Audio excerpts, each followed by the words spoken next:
के समय पे भी एक ऐसे बाबा हैं जिन्हें भक्त कृष्ण का अवतार बताते हैं। इनकी दोनों किडनियां खराब हो चुकी हैं, फिर भी वे जिंदा हैं। वे मानते हैं कि उनके अंदर कुछ ऐसा है जो उनसे यह सब करवाता है। फेमस क्रिकेटर विराट कोहली और बॉलीवुड एक्ट्रेस अनुष्का शर्मा ने इनका आशीर्वाद लिया है। सादे कपड़े और माथे पर चंदन लगाए महाराज जी की सादगी देखकर लोग उनके दीवाने हो गए। आज वे इतने फेमस हो गए हैं कि लोग वृंदावन सिर्फ उनसे मिलने जाते हैं। तो क्या यह बाबा सच में भगवान के अवतार हैं? क्या है इनकी जीवन यात्रा और कैसे आप इनके दर्शन पा सकते हैं? तो चलिए आज की इस वीडियो में जानते हैं कलयुग के भगवान प्रेमानंद जी महाराज की असली सच्चाई।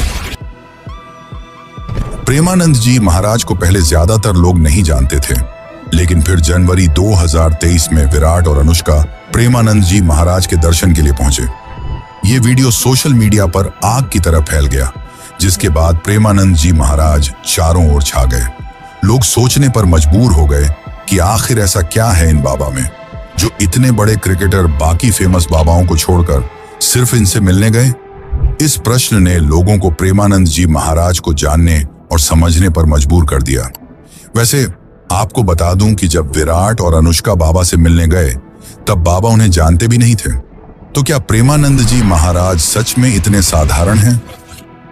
प्रेमानंद जी महाराज का जन्म 1969 में कानपुर के एक छोटे से गांव आखिरी में एक ब्राह्मण परिवार में हुआ था। उनका बचपन का नाम अनिरुद्ध कुमार पांडेय था। उनके घर का माहौल काफी धार्मिक था। उनके दादाजी पहले ही संन्यास ले चुके थे और बाद में उनके पिता श्री शंभू पांडेय ने भी संन्यास ले लिया।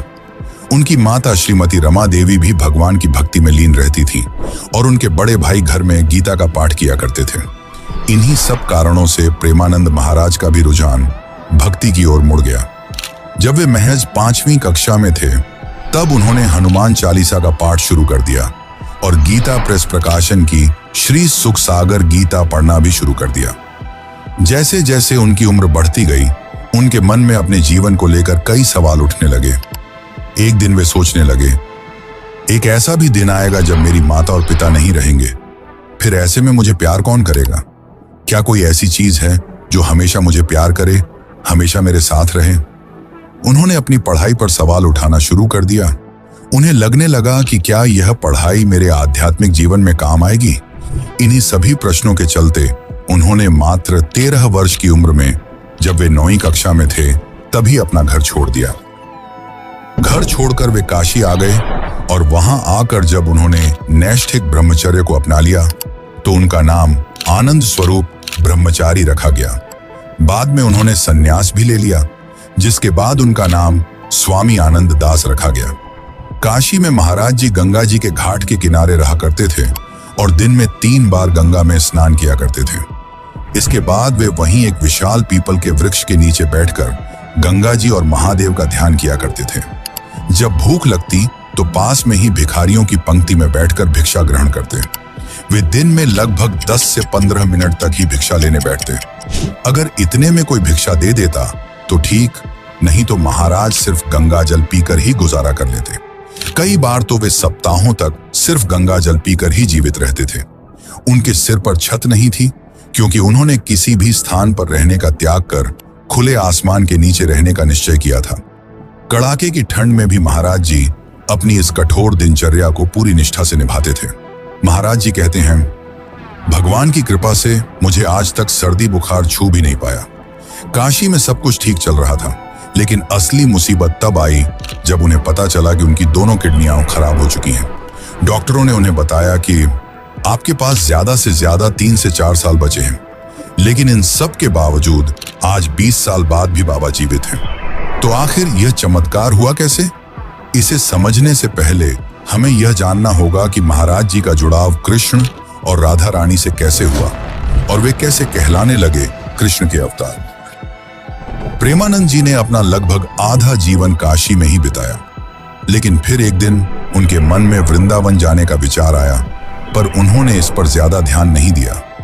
फिर एक दिन जब वे ध्यान कर रहे थे, तब एक साधु उनके पास आए और बोले, भाई जी, श्री राम शर्मा आचार्य ने काशी के कॉलेज में कुछ धार्मिक कार्यक्रमों का आयोजन किया है, जिसमें दिन में चैतन्य लीला और रात में रासलीला होगी। इतना कहकर वह साधु उन्हें साथ चलने के लिए जिद करने लगे। शुरुआत में महाराज जी ने मना कर दिया क्योंकि उन्हें अकेले रहना पसंद था, लेकिन आखिर में इसे भगवान की इच्छा समझकर वे जाने के लिए तैयार हो गए। दिन का समय था, चैतन्य लीला चल रही थी। महाराज जी ने पूरी चैतन्य लीला देखी और उन्हें यह देखकर इतना आनंद आया कि वे शाम को रासलीला शुरू होने से पहले ही वहां पहुंच गए। महाराज जी लीला में इतने मग्न हो गए कि उन्हें पता ही नहीं चला कि कब 1 महीना बीत गया। लेकिन फिर वृंदावन से आए कलाकारों के वापस जाने का समय आ गया। अब महाराज जी परेशान हो गए। उन्हें लगा कि अब वे कृष्ण और राधा जी की लीला देखे बिना नहीं जी पाएंगे। फिर उन्होंने सोचा, ऐसी रास लीलाएं तो वृंदावन में रोज होती होंगी। इसलिए उन्होंने रंगमंच के संचालक से बात करने का निर्णय लिया। उन्होंने संचालक से प्रार्थना की, मुझे आपकी सेवा करने दें ताकि मैं यहां रहकर लीला का आनंद ले सकूं। लेकिन संचालक ने मना कर दिया और कहा, बाबा आप एक बार बस वृंदावन चले आइए, फिर बांके बिहारी आपको स्वयं ही नहीं छोड़ेंगे। इसके बाद महाराज जी ने फिर से अपनी साधना शुरू कर दी। वे सुबह उठते, स्नान करते, भगवान का ध्यान करते, लेकिन इन सब के बीच उनके मन में सिर्फ एक ही विचार आता था, मुझे वृंदावन जाना है। उन्हें लगने लगा कि अब वे कृष्ण और राधा जी की लीला देखे बिना जीवित नहीं रह पाएंगे। एक दिन वो तुलसी घाट पर ध्यान कर रहे थे, तभी संकट मोचन हनुमान मंदिर के बाबा युगल किशोर उनके पास प्रसाद लेकर आए और उन्हें दिया। पहले तो प्रेमानंद जी ने मना कर दिया क्योंकि वो उन्हें जानते नहीं थे, लेकिन बाबा युगल किशोर ने उन्हें कहा कि उन्हें अंदर से प्रेरणा आई है कि यह प्रसाद आपको ही देना चाहिए। इतना सुनने के बाद प्रेमानंद जी ने प्रसाद खा लिया। बाबा ने उन्हें अपनी कुटिया में चलने के लिए कहा, लेकिन प्रेमानंद जी ने यह कहकर मना कर दिया कि वो सन्यासी हैं और किसी गृहस्थ के घर नहीं जाते हैं। तब उन्होंने बताया कि वो भी सन्यासी हैं, जिसके पश्चात वो उनके साथ चले गए। युगल किशोर जी ने उन्हें अपने हाथ से दाल चावल बनाकर खिलाई, लेकिन प्रेमानंद जी को तो वृंदावन जाने की भूख शांत करनी थी। इसलिए उन्होंने बातों ही बातों में युगल किशोर से पूछा कि क्या वे उन्हें वृंदावन भेज सकते हैं। उन्होंने तुरंत ही इस बात के लिए हामी भर दी। उस समय काशी से मथुरा के लिए कोई डायरेक्ट रेलगाड़ी नहीं थी, तो महाराज जी युगल किशोर के साथ चित्रकूट आ गए और वहां दोनों 3-4 दिन रहे। फिर चित्रकूट से युगल किशोर ने महाराज को मथुरा जाने वाली गाड़ी में बिठा दिया। उस ट्रेन में महाराज जी को 2 लोग मिले जो उनकी बातों से काफी प्रभावित हुए। वे दोनों प्रेमानंद जी को कुछ पैसे देना चाहते थे, लेकिन प्रेमानंद जी ने मना कर दिया। तब उन दोनों ने कहा कि हम भी मथुरा जा रहे हैं, तो आज आप हमारे ही साथ विश्राम कर लीजिए और फिर कल वृंदावन चले जाना। महाराज जी मान गए। फिर उन दोनों ने मथुरा में राधे श्याम गेस्ट हाउस के बाहर महाराज जी को बैठाया और बोले कि हम अंदर जा रहे हैं और थोड़ी देर में आपको बुलाएंगे। रात का समय था और ठंड काफी ज्यादा थी, लेकिन फिर भी महाराज जी इंतजार कर रहे थे। बहुत समय बीत गया, लेकिन कोई बुलाने नहीं आया। रात्रि के 11 बजे के आसपास का समय हो रहा था। तभी एक सज्जन आए और बोले, महाराज जी इतनी ठंड में ऐसे अकेले बाहर क्यों बैठे हो। इसके बाद महाराज जी ने उन्हें पूरी कहानी सुनाई, जिसके पश्चात वे सज्जन उन्हें अपने घर ले आए और पेट भर स्वादिष्ट भोजन कराया।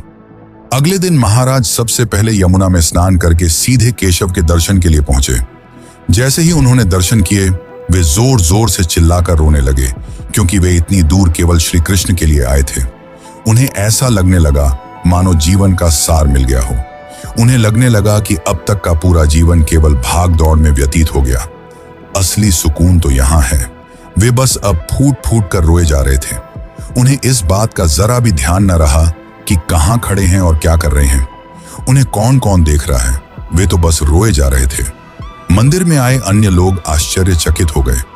यह दृश्य देखकर ऐसा लग रहा था मानो आज भगवान खुद अपने भक्त पर दुलार प्रकट कर रहे हों। कुछ देर में देखते ही देखते महाराज जी के चारों तरफ दर्शनार्थियों की भीड़ जमा हो गई। कुछ लोग उन्हें फूल माला चढ़ाने लगे, तो वहीं कुछ लोग उनके चरणों में गिरने लगे। तभी एक दर्शनार्थी बोला, बाबा मैं आपकी सेवा करना चाहता हूं, आप मुझे आदेश दें। महाराज जी ने कहा, मेरी तो सिर्फ एक ही इच्छा है कि आप मुझे किसी भी तरह वृंदावन भेज दें। उन भक्तों ने महाराज जी के लिए गाड़ी की व्यवस्था की और उन्हें वृंदावन के लिए रवाना कर दिया। उस गाड़ी वाले ने महाराज जी को रमण रेती में उतार दिया और कुछ देर घूमने के बाद महाराज जी की भेंट संत श्री श्याम सखा जी से हुई। उनसे उन्होंने निवेदन किया, मैं बिहारी जी के दर्शन करना चाहता हूं। यदि 3-4 दिन रुकने की व्यवस्था हो जाए तो बड़ी कृपा होगी। इस प्रकार महाराज जी ने वृंदावन वास और ब्रज मंडल का खूब आनंद लिया। महाराज जी के जीवन में बहुत उतार चढ़ाव थे, लेकिन अब उनके जीवन में एक ऐसा मोड़ आ गया था जो उन्हें राधा रानी के बहुत करीब ले जा चुका था। प्रेमानंद जी महाराज बताते हैं कि जब वे 35 वर्ष के थे तो उनके पेट में काफी दर्द शुरू हो गया था, जिसके कारण उन्होंने रामकृष्ण मिशन में अपनी जांच कराई। तब डॉक्टरों ने उन्हें बताया कि उनकी दोनों किडनियां आधे से ज्यादा खराब हो चुकी हैं। उन्हें पॉलीसिस्टिक किडनी डिजीज नामक रोग था। दरअसल इस बीमारी में किडनी पर गांठें हजारों की संख्या में बन जाती हैं और कभी कभी तो किडनी फटने का भी डर रहता है। ये बीमारी ज्यादातर जीन्स में होती है जो माता पिता से बच्चों में आती है, पर इसे चमत्कार ही कहा जा सकता है कि आज भी महाराज जी जिंदा हैं, लेकिन उन्हें आज भी रोज डायलिसिस करवाना पड़ता है। हमें कह रहा था डॉक्टर 2.5 से 5 वर्ष में मर जाओगे, अब 18-20 वर्ष होने जा रहे। अब अगर पता लगाया जाए डॉक्टर है कि नहीं। अब करते हैं उनके दर्शन की बात। प्रेमानंद महाराज जी के दर्शन के लिए आपको सबसे पहले वृंदावन आना होगा। अगर आप ट्रेन से आ रहे हैं तो मथुरा रेलवे स्टेशन पर उतर सकते हैं, वहां से आपको वृंदावन जाना पड़ेगा। वृंदावन में रात के 2 बजे से 4 बजे के आसपास परिक्रमा मार्ग पर वे दूसरे साधकों के साथ परिक्रमा करते हुए मिल जाएंगे। यहाँ हजारों लोग सुबह उनके दर्शन करते हैं। उनके आश्रम का नाम श्री हित राधा कोली कुंज है, जो कि भक्ति वेदांत हॉस्पिटल के पास स्थित है। वहां सुबह 4 बजे से 5:30 बजे तक वे सत्संग करते हुए मिल जाएंगे। इसके बाद आरती होगी। इसके अलावा हम महाराज जी से प्रश्न भी पूछ सकते हैं, जिसे एकांतिक वार्तालाप कहा जाता है। ये पूरी तरह निःशुल्क है, जिसमें शामिल होकर आप अपनी मन की जिज्ञासाओं और समस्याओं का समाधान सीधे महाराज जी के सामने बैठकर कर सकते हैं। महाराज जी भी बड़े प्यार से भक्तों द्वारा पूछे गए सवालों का श्री जी की प्रेरणा से उत्तर देते हैं। ऐसे ही सवाल जवाब हम अक्सर सोशल मीडिया पर भी देखते हैं। इस वीडियो से हमने सीखा कि अगर सच्चे मन से खुद को भगवान की भक्ति में लगाकर दुनिया के काम करते हैं तो भगवान हर कठिन परिस्थिति में हमारी सहायता करते हैं और हमें हर वो चीज बिना मांगे ही दे देते हैं जिसकी हमें जरूरत होती है। अगर आप आगे भी ऐसे ही इंटरेस्टिंग वीडियो देखना चाहते हैं तो वीडियो को लाइक करें और चैनल को सब्सक्राइब जरूर करें। धन्यवाद।